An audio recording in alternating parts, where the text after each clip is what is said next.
What's up everyone, welcome back to my channel. It's your girl Tumi, and in today's video I'm going to be showing you some of my favorite dumbbell only exercises you can do to build your glutes, quads and hamstrings. It's the full lower body package, you guys. We're going to be going over proper form and technique, as well as how many sets, reps and tempo you should be doing to maximize those gains. So if you're terrified of using barbells, you work out from home and only have access to dumbbells, or you just want to switch up your routine, then this video is perfect for you. As always, if you guys find this video helpful, please be sure to give me a thumbs up, subscribe and turn on the notification so you never miss a new video from me. So without further ado, let's get to work. First things first, guys, I always start my workout with some dynamic stretches and glute activation exercises. Aside from preventing injury, activating your glutes can help wake up sleepy bum muscles and turn them on, because the last thing you want is to be doing all these lower body exercises and feeling them everywhere else but your glutes. So if you have really stubborn glutes, activating them prior is a must.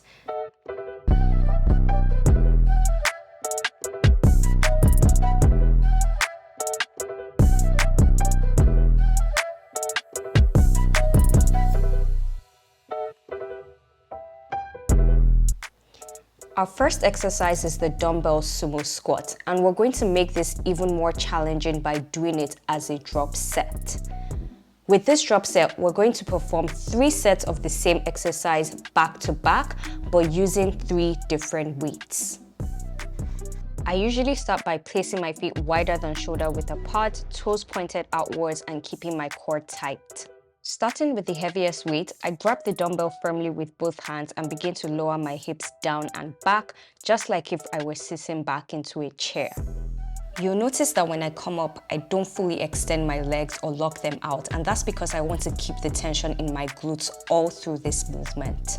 Remember guys, we're performing this as a drop set, so we're moving immediately into the next set using our second heaviest weight. And then for our last set, you're going to pulse it. So I'm speeding it up, I'm squeezing my glutes at the top, and let me tell you, I am crying in Swahili.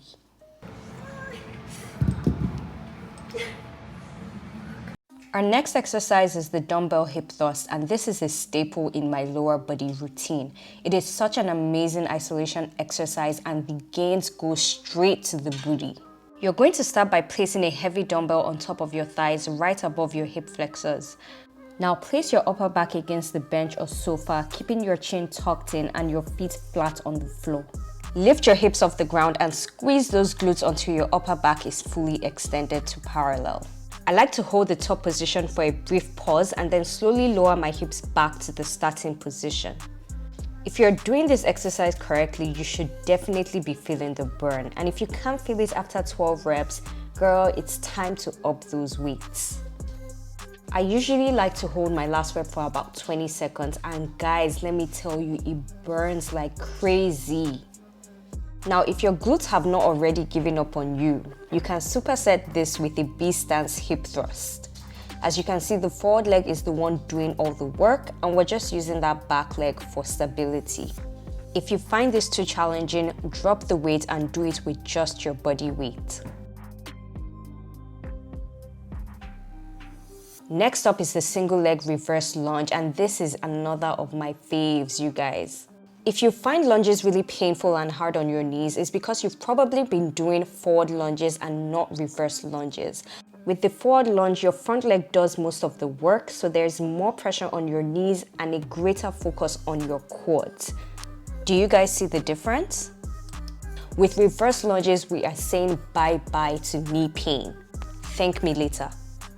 With this exercise, you want to start in a standing position and step backward with one leg, lowering your body into a lunge position.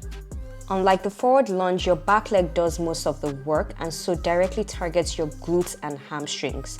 Your front leg is just there to provide balance and stability. I like to aim for 3 sets and anywhere between 8 to 12 reps for each leg. For my more advanced girlies, you can do a deficit lunge. It's pretty much the same technique as the reverse lunge, but we're elevating the working leg, and this just allows for a deeper range of motion and more glute engagement.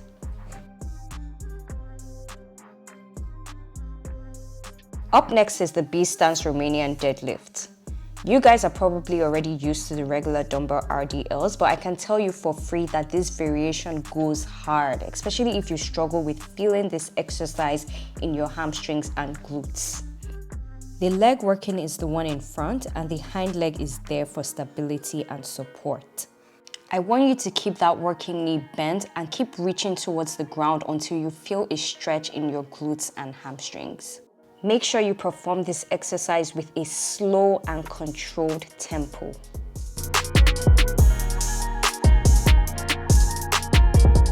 If you don't want to do the B stance, then you can definitely switch to your traditional RDL.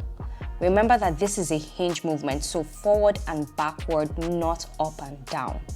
Again, this movement has to be slow and controlled. Try as much as possible to avoid using momentum, otherwise you're going to be in a lot of unnecessary pain.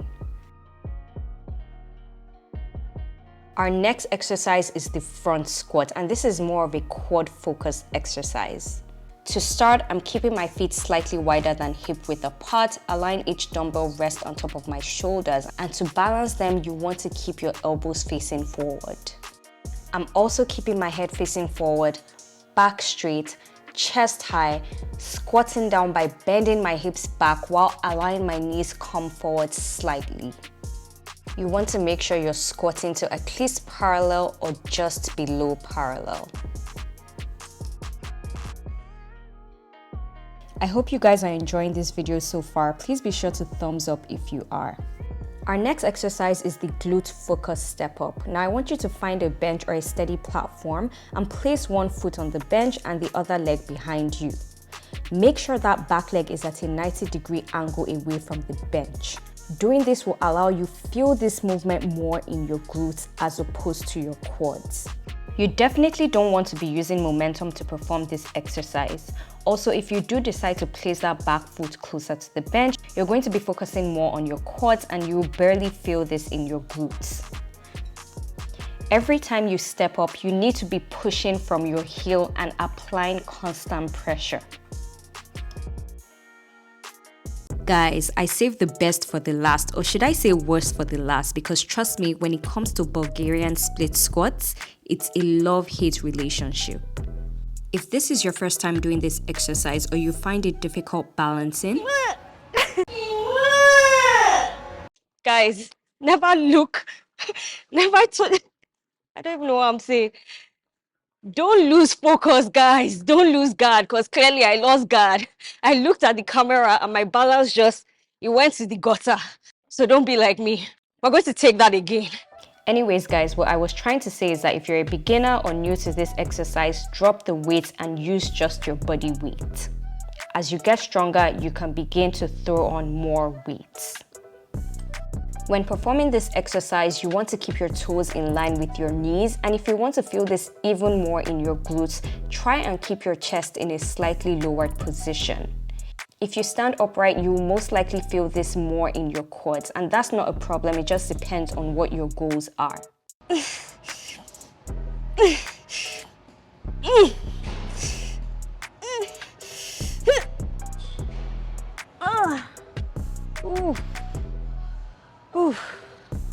All right. It's a wrap, guys. I hope you found these exercises effective. And if you have any questions or feedback, please be sure to leave them in the comment section below, and I'll be more than happy to answer. I'm going to list out all the exercises we did in the description box. Again, if you enjoyed this video, please be sure to give me a thumbs up. Don't forget to subscribe. Remember, I believe in you. You are stronger than you think, and I'll see you in my next one.